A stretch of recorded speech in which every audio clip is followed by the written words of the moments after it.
আসসালামু আলাইকুম।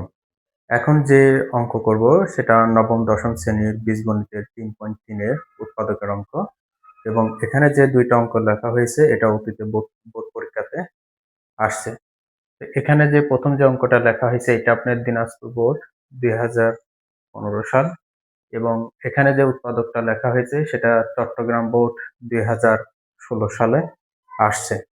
তো চলেন অঙ্ক ২ টা করা যাক। প্রথমে যে কাজ করতে হবে এখানে যা আছে তা আবার আপনাকে লিখতে হবে। লেখার পরে আপনাকে এখানে ২ টা সংখ্যা লিখতে হবে। সেই ২ টা সংখ্যা যোগ বিয়োগ করে প্লাস ৫ টা ওয়াই বানাতে হবে এবং ওই ২ টা সংখ্যা গুণ করে -6 বানাতে হবে। সেই ২ টা সংখ্যা কত?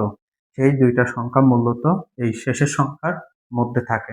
তো আমরা যদি এখানে প্লাস ৬ টা ওয়াই নিই, এখানে যদি প্লাস ৬ টা ওয়াই নিই, তার থেকে যদি আপনি একটা ওয়াই যদি বিয়োগ করেন, ৬ টা ওয়াই থেকে যদি একটা ওয়াই বিয়োগ করেন তাহলে হবে আছে প্লাস ৫ টা ওয়াই। আর এখানে যদি আপনার ৬ এর সাথে প্লাস ৬ এর সাথে যদি এখানে ওয়াই মানে এখানে ওয়াই এর আগে কোনো সংখ্যা নাই মানে মাইনাস আছে এবং এখানে কিছু নাই মানে একটা 1 আছে, অর্থাৎ এই ওয়াই এর আগে একটা 1 আছে। তো সেই -1 আর 6 যদি গুণ করি তাহলে হয়ে গেল মাইনাস কত? 6।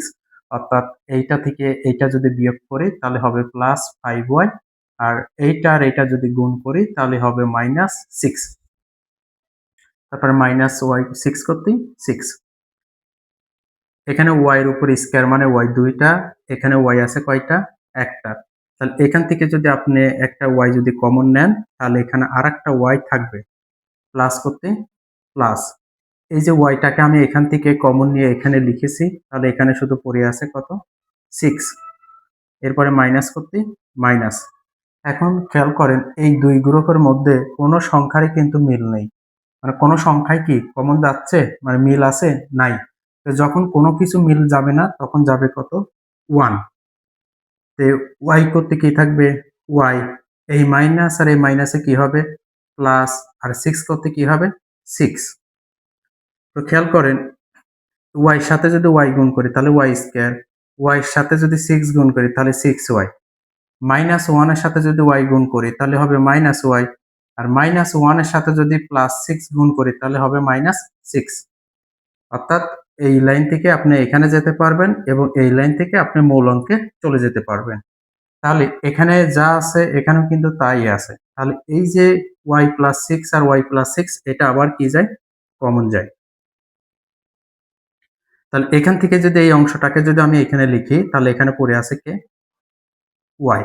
এইখান থেকে এই অংশটা যদি আমি কমন নিয়ে এখানে লিখি তাহলে এখানে পড়ে আছে কে? -1। আর এটাই হলো আপনার এই অঙ্কের কি? অ্যান্সার। এখন ২ নাম্বার যে অঙ্কটা আছে খেয়াল করেন। ২ নাম্বার অঙ্ক যেটা আছে প্রথমে যা আছে আপনাকে তা এখানে লিখতে হবে। লেখার পরে আপনাকে ২ টা সংখ্যা লিখতে হবে। সেই ২ টা সংখ্যা যোগ বিয়োগ করে -11 হবে এবং ওই ২ টা সংখ্যা গুণ করে -12 হবে। তো আমি যদি এখানে যদি -12 টা নিই আর যদি প্লাস একটা নিই তাহলে কি হয়? -12 কে যদি আপনি একটা দিয়ে দেন তাহলে আরো এখানে মাইনাস কয়টা থাকবে? 11 টা। আর এই যে -12 আর এর আগে এখানে কোনো সংখ্যা নাই মানে 1 আছে। তাহলে -12 র সাথে যদি +1 গুণ করি তাহলে হবে আছে প্লাস মাইনাসে 12 হবে। অর্থাৎ এইটা যোগ বিয়োগ করলে এইটা হবে আর এই ২ টা গুণ করলে এটা হবে। তো খেয়াল করেন এখানে এর উপর স্কয়ার মানে এ ২ টা, এখানে এ আছে একটা। তাহলে এখান থেকে একটা এ নিলাম। এখান থেকে একটা এখানে লিখেছি। তাহলে এখানে আরেকটা পড়ে আছে। এই মাইনাস করতে মাইনাস। এই এটাকে আমি এখান থেকে তুলে এখানে লিখেছি অর্থাৎ কমন নিয়েছি। তাহলে এখানে শুধু পড়ে আছে কত? ১২। তারপরে খেয়াল করেন যে এখানে আপনার আছে, এখানে ১২ আছে। কোন কিছু মিল আছে? নাই। আগে চিহ্নটা লেখেন। তো কোন কিছু যখন ২ জনের মধ্যে মিলবে না বা কমন যাবে না তখন কত যাবে? 1 যাবে। তাহলে এই করতে এই মাইনাস করতে মাইনাস, ১২ করতে ১২। আপনি যদি আবার এই লাইনটা গুণ করেন তাহলে উপরের লাইন পেয়ে যাবেন। এখানেও -12, এখানে -12, তাহলে আমরা এটাকে কি করতে পারি? কমন নিতে পারি। -12। তাহলে এখান থেকে যখন এটাকে আমি এখানে কমন নিয়েছি তখন এখানে পড়ে আছে কি? আর এইটা যখন আমি এখানে কমন নিয়েছি তখন এখানে পড়ে আছে কি? +1। আর এটা হচ্ছে আপনার এই অঙ্কের উত্তর। তো আশা করি এই দুইটা উৎপাদক বুঝতে পারছেন, এবং এই নিয়মে বোর্ড পরীক্ষাতে কিন্তু অনেকবার আসছে।